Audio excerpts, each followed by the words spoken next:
Hello, everyone. I'm John O'Loughlin. Welcome to McDuff Lives. And it's Monday morning, June the 9th of 2025. And this morning, the Totos are upset about something. Oh, golly. Could be one of Rahm Emanuel's ambulances going by, for all I know.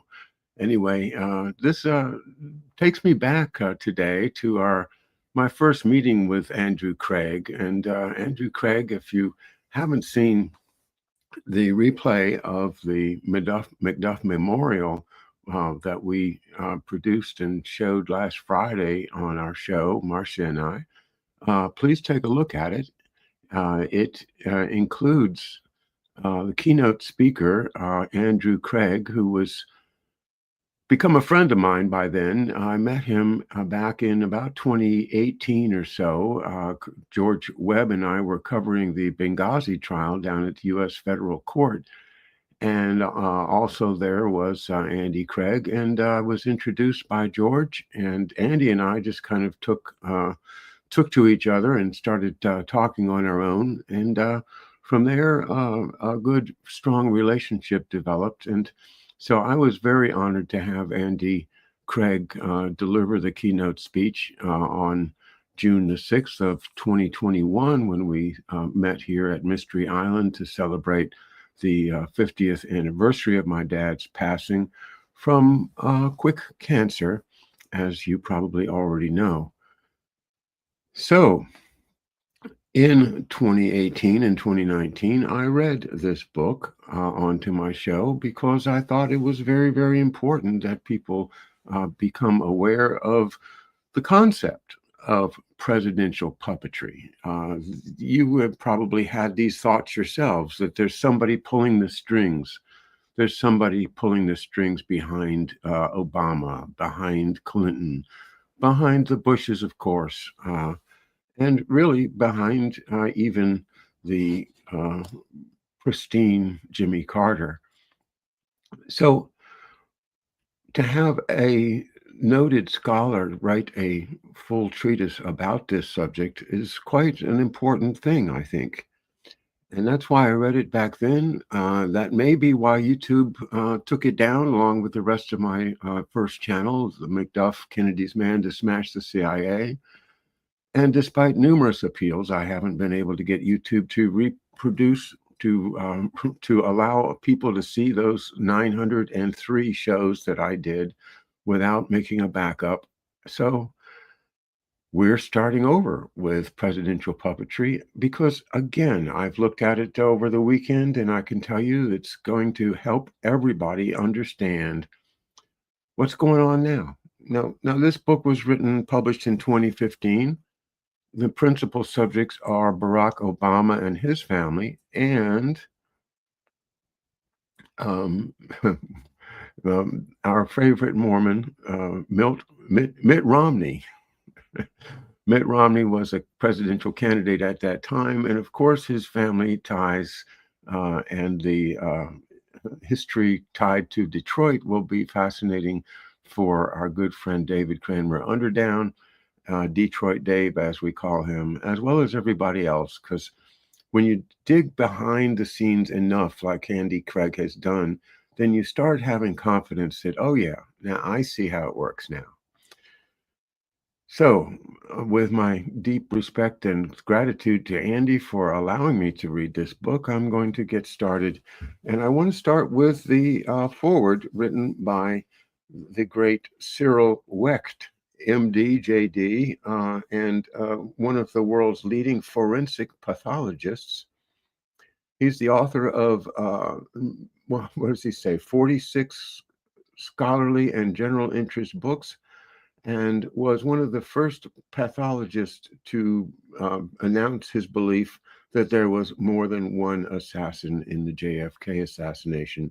He also served as an expert in the civil trial about the murder of Martin Luther King and the resulting in the jury verdict that there was a conspiracy. That is Cyril Wecht, and here are his words. Presidential Puppetry is strongly recommended for every U.S. citizen. Andrew Kreig's new book presents a fascinating, no-holds-barred analysis of our national candidates within the context of a brilliant, courageous, factually documented discussion of the unethical, illegal, ruthless vendettas engineered by governmental agencies against various political figures in recent years. The flagrant, unbridled abuse of government power by the Department of Justice and FBI in attempting to destroy an individual financially, professionally, socially, and sometimes physically for personal and political reasons, and to an extent that is grossly disproportionate to any alleged act of criminality, is the hallmark of a totalitarian government. Once a victim has been targeted, there are no limits to the amount of time, energy, money, and the use of personnel that the feds will employ to pursue and persecute that individual. No charge will be considered too petty or unimportant in their efforts to coerce the victim into pleading guilty to avoid the frightening possibility of a lengthy jail term. Wow, did that not happen with all the J6 defendants? And many, many other people throughout our recent history.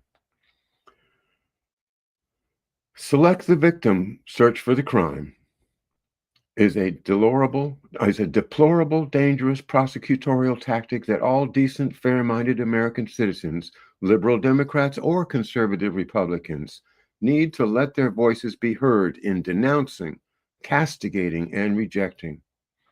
This is a truly special book. The detailed, thoroughly researched wealth of information is remarkable. Most of all, I admire the hard-hitting, unbiased, and provocative manner. Personal courage in, quote, laying it all on the line is very admirable. This provocative expose is a clarion call for every American who firmly cherishes a belief of personal liberty within a just and democratic society.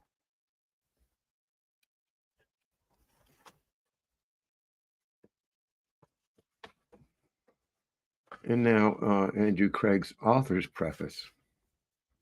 This book is for those who want to understand the news, not just watch it. Conventional political punditry does not tell us what we need to know. Historic changes threaten economic and legal justice and our future. As President Obama embarked on a second term and Republicans regrouped to fight again in the fall of 2013, most Americans face the same problems as before the 2012 elections. The majority are experiencing unnecessary austerity via a political process that works for the elite. The process appears broken only to those who fail to understand that the decision makers are intentionally gutting our basic democratic procedures and rights, such as voting, checks and balances, due process, the press, privacy, and many other safeguards we take for granted. The core problem is that top officials posing as decision makers are frontmen and women. They speak but do not inform. They listen but do not hear. Their interests are not the public interest. The following pages provide a toolkit for those who want to address this problem. The book connects the dots for the public about facts that are well known in specialized elite circles. The 2012 elections provide a rare opportunity to illustrate vital matters neglected during the elections, which supposedly determine government policy. Instead, winners revert to the agendas of their powerful core supporters, whom I describe as puppeteers. The public has scant opportunity to influence this process without understanding it better. This book's goal is to help readers perceive a new political reality. Our elected leaders are far less powerful than they used to be or than they seem. Their funders and other masters have changed the rules so that the public loses. As for the stakes in this new game, some receive easy and often corrupt wealth and low taxes. Others get lack of opportunity or loss of job, savings, civil rights, health, or home. The pages ahead are like a mystery. Like other whodunits, everything seemed normal on the surface at the beginning for me as an observer. Then I found clues of crime, which arose in the instance with increasing frequency after 9/11. My perspective is from Washington, D.C., where I worked for more than 2 decades, primarily as an advocate for high-tech businesses. My job as president of the Wireless Communication Association from 1996 to 2008 was to foster the regulatory, financial, and other conditions that would enable a new wireless internet. As such, a vital part of my job was monitoring public affairs and initiating opportunities.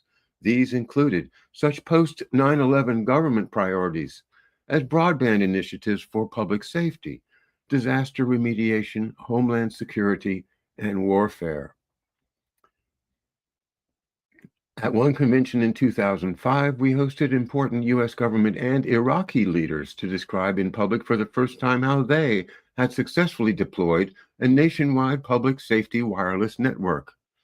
Now, isn't that interesting? This is 2012, and now here we are looking at Elon and deploying nationwide wireless networks, i.e., the singularity. And Palantir and the whole thing is just in the past 13 years, this has exploded.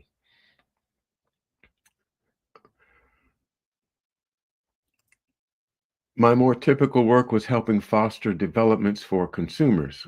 On one of our conventions, for example, featured CEOs of two prominent WCA member companies. Dr. Jin Guzhan of China, a former mayor of Beijing, led the world's largest wireless system, Beijing Cable Television. While going about such work, I noticed what seemed like puzzling omissions in news coverage of U.S. public affairs. The omissions arose especially in the kinds of court cases I had examined as a newspaper reporter and as an attorney early in my career. These irregularities proved to be disturbing upon further examination. 3 examples illustrate my concerns. One was the strangely low-profile federal probe of the post 9/11 anthrax attacks on journalists and U.S. senators. These attacks had caused several fatalities and transformed the federal business climate by requiring vastly greater security, especially on letters to government officials. Yet the public received only sporadic information about the investigation and suspects. The first, quote, person of interest, Stephen Hatfill, was exonerated in 2008. The second, Bruce Ivins, was found dead, reputedly by suicide. Another case with obvious irregularities was the aggressive prosecution of Deborah Jean Palfrey, the D.C. madam. She lived in California and was just days away from retiring before her prosecution. She faced massive federal charges and pretrial seizure of her assets. Also strange was the Bush federal prosecution on corruption charges of former Alabama Governor Don Siegelman, his state's leading Democrat. The Siegelman case fit a nationwide pattern that became apparent with the exposure of the Bush United States Attorney Purge scandal in 2007. Federal prosecutors across the country launched politically motivated cases to keep their jobs as, quote, loyal Bushies. The Bush administration fired 9 of its other appointees in apparently unprecedented fashion, a process exposed in House Judiciary Committee hearings. In 2007, I met a Republican opposition researcher, Dana Jill Simpson, just as she was becoming famous for exposing the scandals. I gave her advice, and she helped open my eyes in the years ahead to intrigues of global importance. In mid-2008, I resigned after 15 years at WCA. I became a legal reform advocate, a strategic consultant, and research fellow with 2 universities. And by the way, I should give a brief biography of Andrew Kreig from the back flap here. Andrew Kreig is an accomplished investigative reporter, attorney, author, business strategist, and nonprofit executive based in Washington, D.C. Presidential Puppetry grew out of his work leading the Justice Integrity Project, a nonpartisan legal reform group that investigates official misconduct. He's advocated for powerful companies and investigated mafia chiefs, Karl Rove, and top Obama administration officials. Listed since the mid-1990s in the major Who's Who reference books, he holds law degrees from Yale and the University of Chicago. At Cornell, he earned a BA in history, rode, and fought in the Golden Gloves.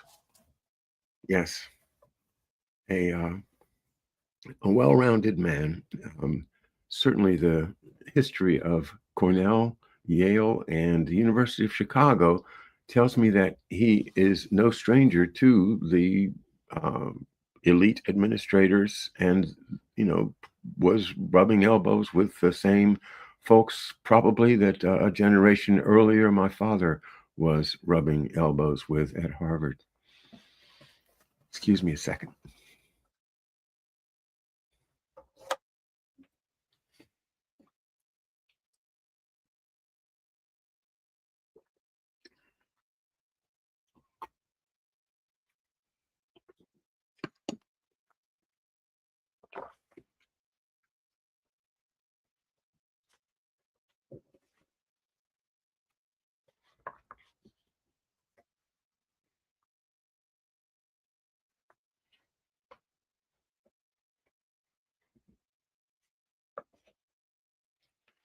In researching those cases, I discovered sinister official conduct related to national security.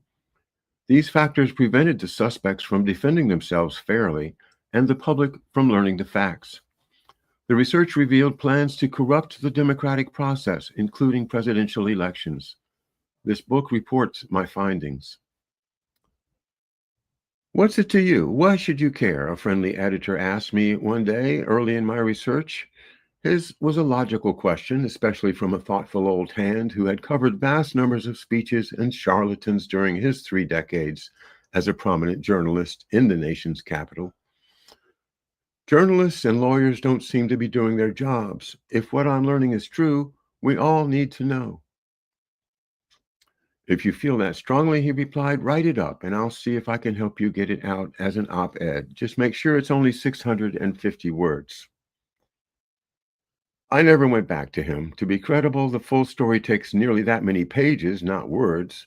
Without a footnoted examination of the Cold War, for example, few readers are going to believe the Obama family had a national intelligence background. Similarly, few can appreciate without relevant history the importance of the Mormon religion to Mitt Romney. Each of these factors is vital to understand whether Obama faced a loyal threat from the nation's military intelligence complex in the manner of film dramas such as in 7 Days in May.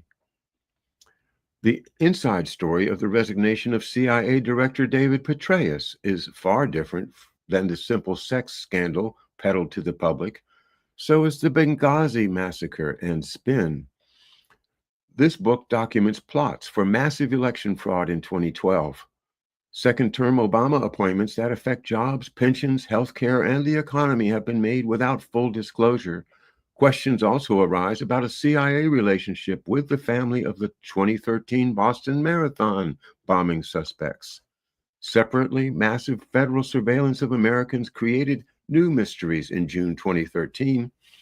Should contractor Edward Snowden, then age 29, have alerted the public by violating his CIA and NSA oaths? Participate with me in the investigative process. Use your own power of imagination. Suppose you were minding your own business and living your normal life. Then you began seeing clues about seemingly sinister matters that few others seem often to notice. What would you do? Whom would you try to meet? What would you say? I face these questions. The journey unfolds in these pages. I connect dots from significant events drawn from an entire century. The patterns seemed especially important after the 2012 election. The public had every reason to believe the candidates were known after 2 years of campaigns. This book shows what was withheld. Candidates come and go, puppet masters remain. When I started this research, I had no idea it would lead me to assemble, bit by bit, a story that would suggest extreme treachery. At first, I thought I was assembling a giant jigsaw puzzle that would include missing information. With ever greater excitement, I began to see patterns emerge. At this point, however, I realized The puzzle analogy is too simple. Assembling all the pieces provides an opportunity to visualize a scene, not truth. Someone of unknown motives created every scene we think we see in these political puzzles. They are created for us by master illusionists like Karl Rove, who once told a biography that his generation of strategists could create a new reality. Thus, completing the jigsaw is never the end of the puzzle. We must update our understanding of who created each scene and why.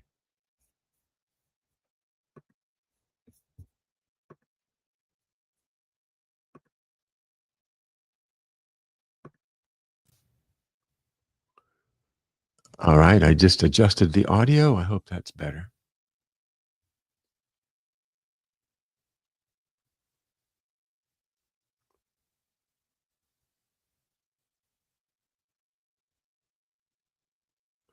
And just say hello to everyone in the chat room. Thanks for joining me, and hope you do get something or a lot out of this reading that I'm doing today. I plan to continue it on Mondays, just as I did with Anton Chaikin's Volume 2 of Who We Are over the past couple months.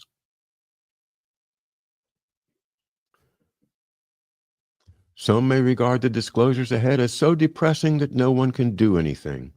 Please do not feel that way. I do not believe we are powerless, nor do my main sources. We are pointing out potholes in the road ahead, thereby easing the necessary journey to protect our heritage and future. The rest of President Obama's second term could be far different from his first if the public knew more about his strengths and vulnerabilities and guided him and his opponents accordingly. One of my themes is knowledge is your power, drawn from the biblical proverb, hope without understanding does not lead to happiness.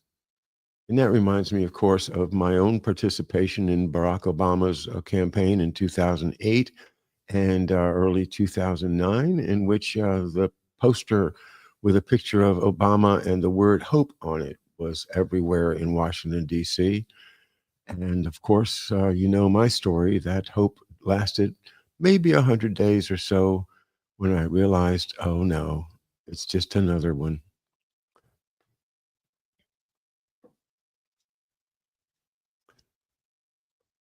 And of course, who can forget Jesse Jackson's going around saying, keep hope alive, keep hope alive.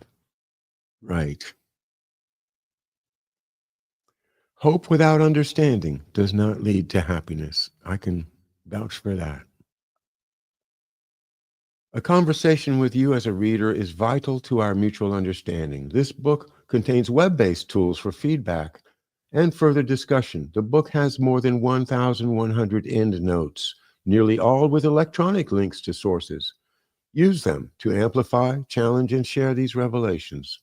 Your future, like everyone else's, may depend upon it. A century of history is needed to show how the 2012 major party presidential candidates followed well-established patterns. A hidden history illustrates why President Obama's actions foster, as intended, the interests of the Wall Street elite that groomed him for election in 2008.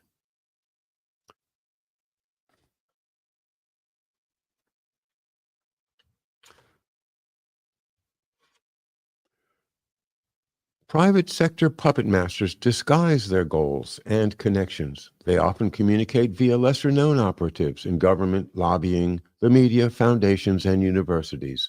These operatives are in effect the system's puppet strings. So it takes effort to penetrate their secrets. Fortunately, we have new tools to connect the dots from previous research. NSA contractor Edward Snowden's revelations alerted the general public to the huge threat proposed by Big Brother, government collection and potential retrieval of all our electronic communications. Again, is that not coming into full bloom right now as we speak? Relatively low-ranking private contractors such as Snowden clearly have great powers, as do their superiors. Courageous whistleblowers within NSA and elsewhere have long warned against these abuses. Beyond the NSA revelations, 2013 produced important new details about the members and methods of elite secret networking bodies. The June 2013 Bilderberg Group annual meeting convened 130 attendees at a luxury resort outside of London for secret annual policy discussions. Participants included, as usual, government leaders and the major banking, weapons, mining, and media firm titans, such as British Prime Minister David Cameron, David Rockefeller, Washington Post Chairman Donald Graham, and the supposedly disgraced former CIA Director David Petraeus. The latter's ascendancy after the CIA disaster in Benghazi the previous fall illustrated how the inner circle builds loyalty. Petraeus attended as the newly appointed chairman of a subsidiary of KKR, the prominent Wall Street company run by longtime Bilderberg leader Henry Kravis. Additionally, Petraeus was hired for $150,000 to teach a 3-hour course at the City University of New York about energy policy, fracking, and tar sands pipelines. The hacker Guccifer stole and distributed membership lists of those active in other powerful groups. One list revealed 1,500 members of the Council on Foreign Relations who focus on national intelligence. These CFR members include a representative from almost every major media company. I know some as decent people and not part of any conspiracy, but the system of elite societies innovated in London more than a century ago relies on self-interest and self-censorship, not commands. And it works. Otherwise, this book's revelations would have been reported elsewhere long ago. The cryptome.org site displays a list of recent cabin mates of Mandalay, which is the most elite cabin in the super secret all-male annual Bohemian Grove retreat in California's Redwood Forest. The 37 attendees included former Secretaries of State Henry Kissinger and Colin Powell, and former Treasury Secretaries Nick Brady and George Shultz. Other cabin mates were retired chairmen of Chevron, defense contractors Rockwell and Bechtel, consumer titans Sprint and General Mills, and top bankers from Rothschild Capital, Wells Fargo, and USB. Conflicts inevitably arise when those who seek access to the inner circles of power must decide whether their loyalty is to those circles or to the general public.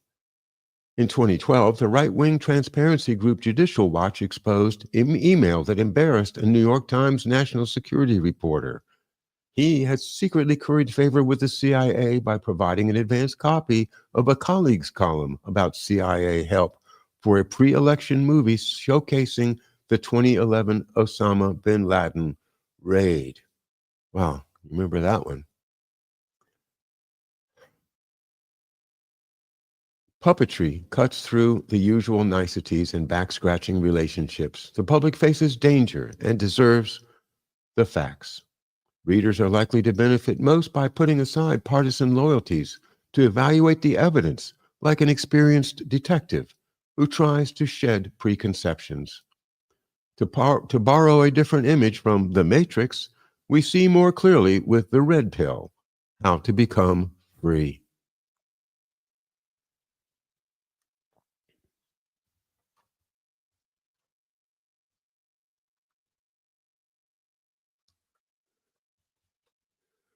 All right, I'm going to skip ahead now and begin part 1, How Our Imperial Presidency Imperils Us All.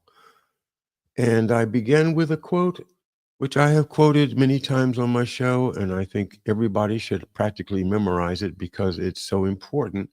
1913, President Woodrow Wilson, in his book, The New Freedom, wrote this, quote, "Since I entered politics, I have chiefly had men's views confided to me privately.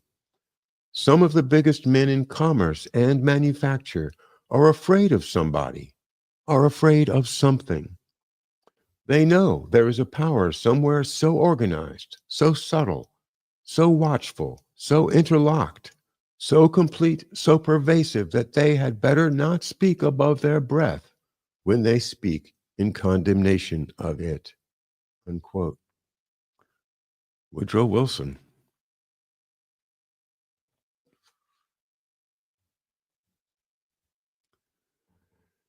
And we begin chapter 1, Romney and Ryan, apprentice oligarchs. Wow, we talk about oligarchs today like it was everybody knows about oligarchs, right?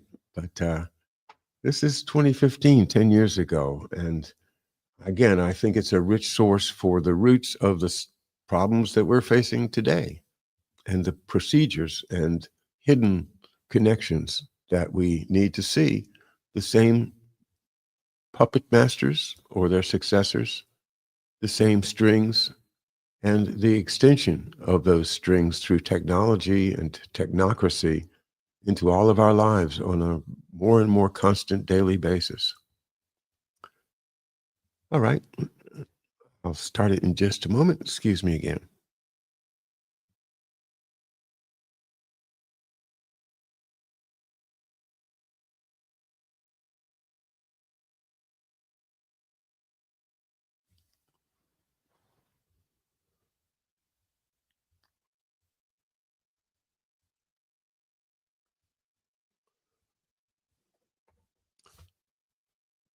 Remember Herman Cain? Of course you do, with the cowboy hat. Herman Cain seems like a nice guy, but he's a puppet. That is what I thought to myself as I covered the biggest speech of his life and witnessed its relevance to what became the Romney-Ryan ticket in 2012. Herman Cain was the GOP's 2012 front-running candidate in the polls when he took the stage of the National Press Club on October 31st, 2011, a year before the election. The occasion was especially dramatic. 2 video crews covered his speech. The former Godfather's Pizza CEO had come from almost nowhere to lead that month's polls in the race to win the presidential nomination. On Sunday, October 30th, however, the day before his long-planned press club speech, the insider tabloid Politico reported sexual harassment allegations against him. They came from 2 former subordinates from his tenure in the 1990s as CEO of the National Restaurant Association. Cain's press club lecture in the ballroom was his first full response to the allegations, after he and his hosts had brushed them off at a different event earlier in the day. At a VIP reception before the lecture, he flashed a big smile and effortlessly exchanged jokes. During the talk, he enthused about how a chauffeur's son, as he was, could ascend the success ladder to lead his party's presidential race. Naturally, he touted the, quote, 999 tax cut plan as a cure-all for the nation's economy.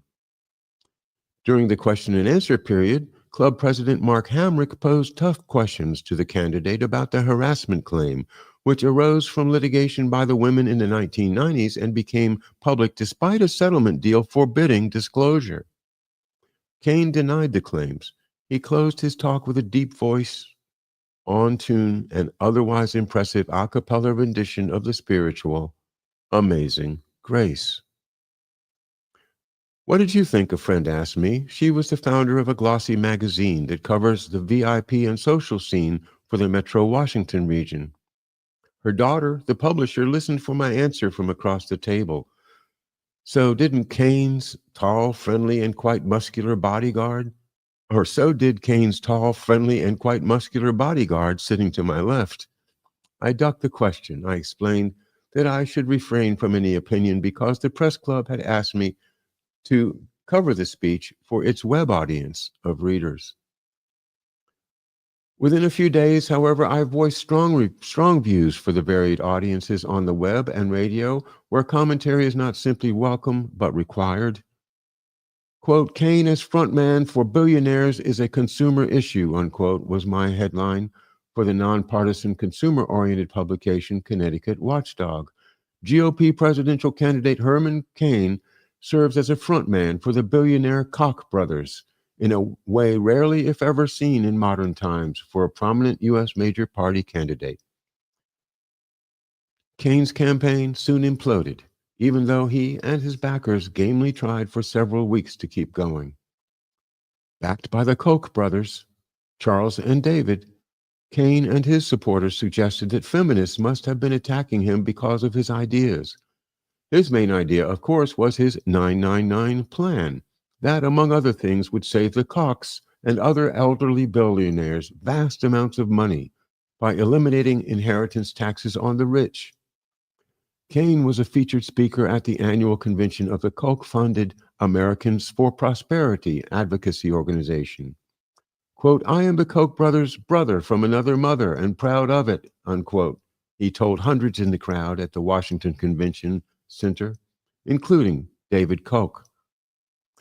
Kane's helplessness when he went off script was a factor in his demise, along with the cascade of sex scandal claims and the candidate's obvious subservience to the Koch brothers. Kane showed that he was not a serious candidate when he interrupted his campaign in the fall. He took a break to hawk his lightweight memoir, This is Herman Cain, at non-political book signings. Even worse for his image was his devastating video interview in early November. He appeared pathetically unprepared to answer softball questions about foreign policy. The Cain candidacy solidified for me the central theme of this book, the concept of presidents and their top appointees as puppets, directed in their actions by those who prefer to operate unseen. The pattern is obvious once you look for it and disregard the rhetoric from the conventional media, itself controlled by puppet masters in many ways, about how the president is, quote, the most powerful man on earth, quote unquote. Perhaps that is true in a certain narrow sense, such as access to nuclear weapons. Yet, any look at presidential candidates, aside from the Bushes and perhaps Mitt Romney and Hillary Clinton, indicates that they are far from controlling the nation's true power centers. These control centers are, for the most part, privately held corporations, particularly in the financial, energy, and weapons sectors. Top government officials who theoretically provide oversight tend to be retainers or ideologues. They provide the illusion of independent control. In reality, they have far less freedom of action or desire for it than the public might imagine. Romney, with his CEO bearing and estimated personal wealth of at least $250 million, and perhaps vastly more, stood out from the pack of GOP rivals. That is no surprise. Most were implausible as world leaders. The party's establishment was secretly undermining several. Yet even Romney, despite his wealth, 2 Harvard degrees, and a lifetime of connections, seemed a hat-in-hand aspirant to the real inner circles. One of his backers, Las Vegas gambling tycoon Sheldon Adelson, committed to spending up to $100 million to help the GOP in 2012. One estimate is that Adelson would reap a $2.3 billion return from a Romney victory, given his investment and tax circumstances. This does not include the liability Adelson then feared on corruption charges. Ryan, a supposed GOP leader of his generation, falsely boasted about the running time for his only marathon. Ryan, a fitness buff, claimed during a friendly interview that he ran more than 26 miles in less than 3 hours. His actual time was more than 4 hours, a huge difference, as he doubtless knew. Similarly, he claimed to have climbed grueling Rockies mountain peaks 40 times. One report calculated the feat as impossible unless he spent all of his vacations for many years on the climbs. These statements appear to illustrate the willingness of government leaders to mislead the public on even the simplest and most obvious matters.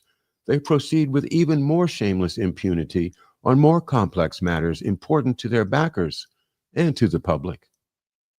Similarly, President Obama has been a mere aspirant to real power until recently, as indicated in the following chapters. I was initially skeptical when one of Obama's top advisors told me in 2011 that they feared a, quote, revolt by the powerful if Obama sought to hold Bush-era personnel accountable for law-breaking. What might that mean? Was the advisor's claim just an excuse for timid, ineffectual action? Those questions underlie much of this book's research and narrative. This chapter introduces Mitt Romney and Paul Ryan. It focuses primarily on Romney and begins with a vital dimension of his thinking, his deep devotion to the Mormon Church, including its history, hierarchy, and beliefs. The conventional media touches only lightly on this sensitive topic, even though his commitment to promote his church is crucial to understanding how his policies would have affected voters. The story of the fastest growing church in the Western Hemisphere is fascinating in its own right and is a useful guide to how the nation would have changed under a Romney presidency. Most of the book draws a pattern between revelations about President Obama, his predecessors, and their supporters. A Washington Post headline about the only vice presidential debate of the campaign, quote, Biden and Ryan pulled no punches, unquote, showed the tepid coverage readers received during the campaign.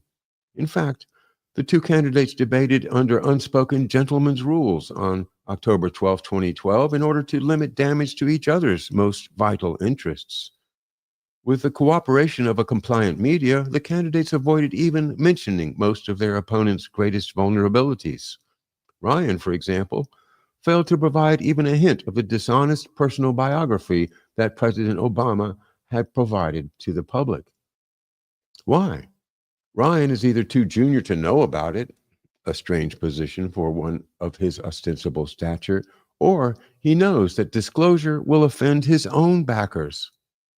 The same thing goes for many Obama administration policies and actions that deserved specific hard-hitting criticism from Ryan instead of his vague partisan complaints. Biden, as well, held back from hitting as hard or effectively as he could have.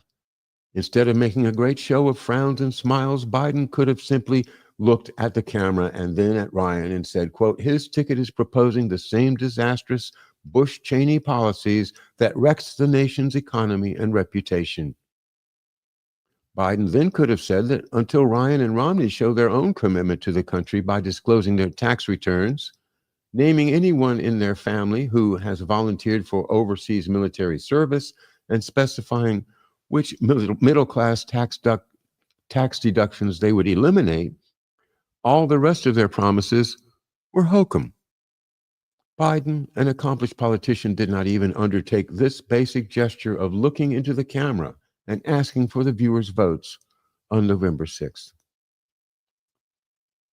In the free-flowing debate format, Biden could have made such points repeatedly with greater effectiveness each time. If he wanted variety, he could have zeroed in on the hypocrisy of Ryan and his GOP colleagues in several major areas. One is their Republican warmongering, while so many of the macho proponents avoid military service themselves and neglect veterans' issues, such as post-service jobs and health care. Another theme could have been the major effort by Bush operatives who were supporting the Romney-Ryan ticket to rig voting against Democrats by devious, secret methods. An additional attack point for Biden could have been the national GOP effort illustrated by the 2012 GOP platform and Ryan's longtime voting record to oppose freedom of choice on conception and abortion, where so many Republicans are predatory adulterers in private.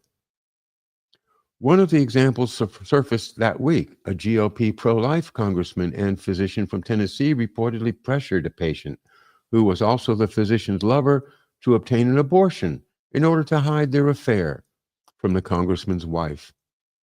Most importantly, Biden could have attacked Ryan, his ticket leader Romney, and their backers on the grounds of undermining the Constitution and fundamental legal system on a range of issues vital for both business and government.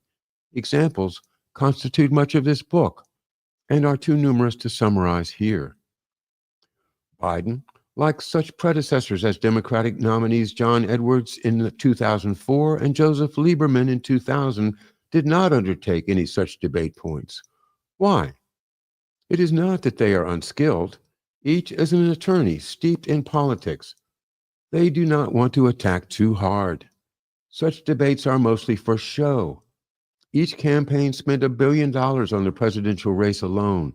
The conventional media are more than happy to keep up the faux drama, as indicated by the Washington Post headline about the debate, claiming that the candidates, quote, pull no punches, unquote. Insiders know the gentleman's rules prevail. Otherwise, opponents might hit back hard. Worse, the puppet masters would not like to see so much information becoming available on air for ordinary voters.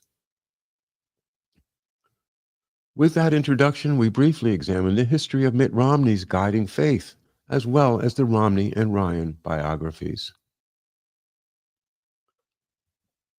Pardon me once again.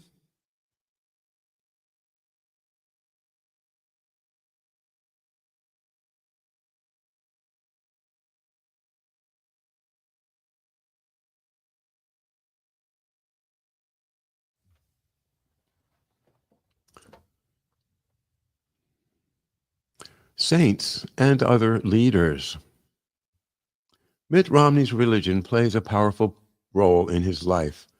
He has been inspired to overcome opposition and even bigotry and become the first member of his Mormon faith to win the presidency.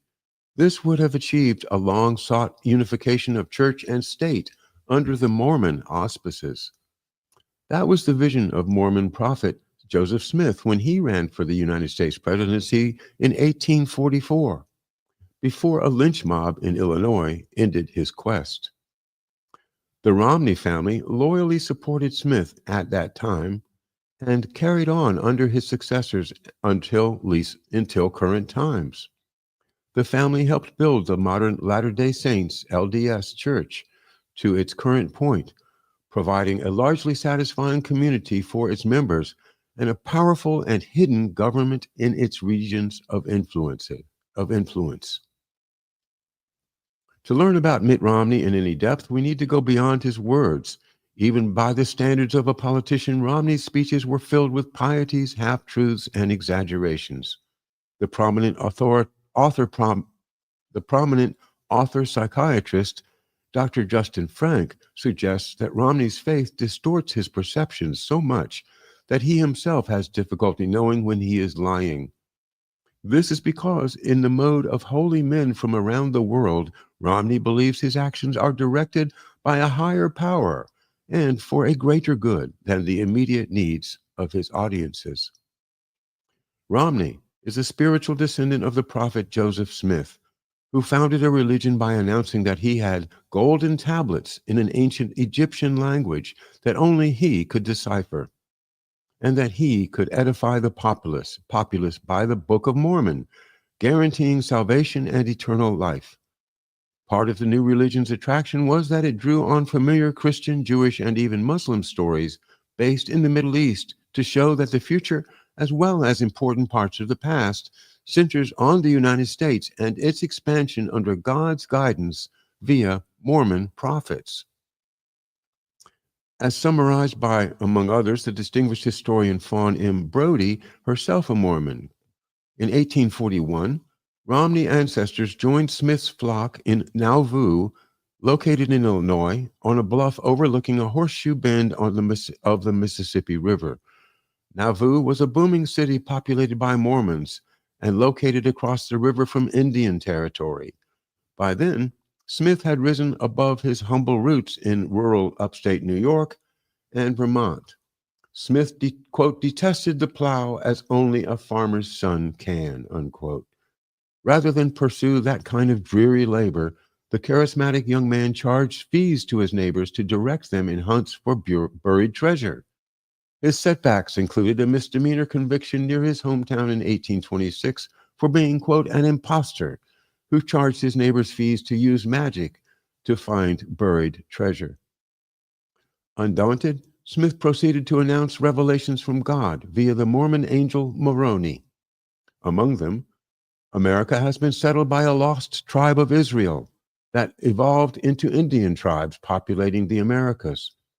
Jesus would return in a resurrection in Missouri, and God's secrets were revealed to Smith. Smith went on to build an impressive following. In Nauvoo, Smith acquired the titles of mayor, general of a private army, and, quote, King of Kings, unquote. He practiced with fellow elders the secret rite of polygamy, also known as plural marriage. Smith acquired 48 wives, some as young as 15. Smith also sought federal funds to expand his private army, the Nauvoo Legion, to rule the Indian territories from the Texas-Mexico border northwest through the Oregon Territory. Mitt Romney's sense of confidence stems in part from his family's 170 years of involvement with top leaders of the Mormon Church. The conventional news media are reluctant to draw the connection between his secrecy, money-making, and religion. This book will connect for readers the power of the church and its doctrines over the candidate. This helps to explain Romney's focus on such seemingly disparate areas as empire building, tax shelters, and war. Smith, after all, described his own revelations from God as including such varied information as the locale in northwest Missouri where Jesus would appear for the resurrection, as well as floor plans for Smith's residence in Nauvoo with instructions for followers to grant Smith lifelong free residency. Romney's faith should be a serious concern for those who are unaffiliated with the Mormon Church. The government of the United States often prosecuted Mormons and indeed Romney's own family for polygamy. United States law and ethical norms are often at odds with the Mormon faith. It is little wonder, then, that Romney often conflates his tax avoidance with his tithing for his church. He seems to believe that support for the church is just as important as support for the government. Perhaps it is more so, in a sense, yet it means, in effect, that those unaffiliated, especially children, the disabled and elderly, may be consigned to a hell on earth, as well as afterwards. In essence, Romney's words and deeds show that he believes that certain Americans are special and others deserve their fate. Ryan is a former aide to high-ranking political figures, a Roman Catholic, and a descendant from a prominent family in southern Wisconsin. He seems to share similar views. In sum, each man devotes himself to the pursuit of higher office and more government power, despite an ostensible scorn for governing. Why? To what end? Family ties that bind. And this part, I guess, is specifically for our friend David Cranmere, Underdown. Willard Mitt Romney was born in 1947 and was named for his father's best friend, the hotel entrepreneur Willard Marriott, and for Milton Mitt Romney, a cousin who once played quarterback for the Chicago Bears. Mitt's father, George Romney, was born in Mexico. George's grandfather had established a polygamous colony with 4 wives before the family fled back to the United States in 1912 in fear of Mexican revolutionaries. In 1931, George persuaded a movie starlet to pass up a $50,000 Hollywood contract, convert to his religion, and marry him. Without a college degree, George became CEO of American Motors and pioneered fuel-efficient cars during the gas guzzler era. George became a 3-term Michigan GOP governor and a leading 1968 presidential contender, regarded as a moderate on race relations and the Vietnam War. Neither Democrats nor Republicans ever subjected George Romney, because of his admitted foreign birthplace, to anything remotely similar to the hate-filled, bogus birther campaign ginned up against Obama, even though George Romney clearly was born in Mexico. The disparity illustrates how hatred can be a powerful force in politics, especially when activated by well-funded partisans. Mitt grew up in the posh Detroit suburb of Bloomfield Hills. He attended an elite prep school where he met his future wife, who attended his prep school's female counterpart. Ann Davies, a non-Mormon, was the daughter of a wealthy industrialist and former mayor. Romney attended Stanford University and, after his freshman year, undertook 30 months of missionary service in France during the Vietnam War. In college, Romney had joined right-wing protests in favor of the war and against war critics. Nevertheless, he received student and missionary deferments during the peak of Vietnam War drafts.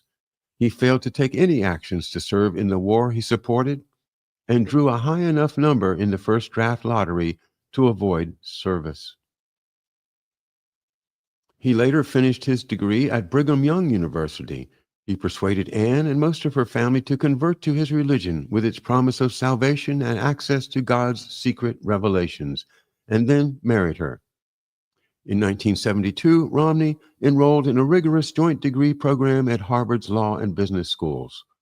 Upon graduation, he readily found work at the Boston Consulting Group, a top-tier financial consultancy where his colleagues included future Israel Prime Minister Benjamin Netanyahu, who became his close friend. In 1977, Bill Bain, CEO of Bain & Company, hired Romney to join his Boston-based consultancy. 6 years later, Bain persuaded Romney to lead a startup affiliate, Bain Capital.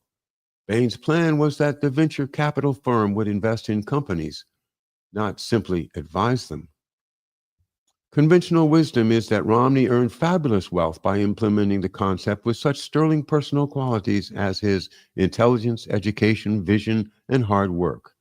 Vanity Fair and others have alleged that additional success factors included unsavory startup funding of $2 million from British press lord and reputed Mossad operative Robert Maxwell, who disappeared overboard from a cruise ship in 1991 after he looted a company pension fund of hundreds of millions of pounds. Other seven-figure investments in the Bain startup came from arguably disreputable El Salvador and Panamanian oligarchs associated with the CIA, according to a Vanity Fair report that alleged a variety of other unsavory business practices by Romney and his colleagues to amass their wealth and hide major parts of it offshore. The reporter said he had no evidence of illegality, but he quoted a financial analyst as saying certain business tactics seemed shocking for a presidential candidate. The Romney campaign would maintain strict secrecy during its years of campaigning, aside from releasing 2 years of tax returns. As a result, little definitive follow-up has occurred. The potential relevance to Bain and Romney of the eccentric billionaire Howard Hughes is worth a mention here. Hughes was one of the most fascinating figures of his era before his death in 1976. He was, among other achievements, a major war contractor with top-secret CIA business. Below is a glimpse of his final years that was almost totally ignored during the Romney presidential campaign. Romney's Bain Capital colleagues early on included Robert Gay, a Mormon. Gay would become managing director of Bain from 1989 to 2004 and a Mormon general authority. This title is one of the church's highest-ranking offices, with roots extending back to the 1830s, in a largely secret decision-making process launched by Joseph Smith. In recent years, after moving on from Bain, Gay has also been managing director of Huntsman Gay Global Capital, a billion-dollar financial firm. Gay was the son of William Bill Gay, the former CEO and president of Summa Corporation. Summa was an umbrella group for the holdings of the secret Hughes, one of the world's wealthiest, most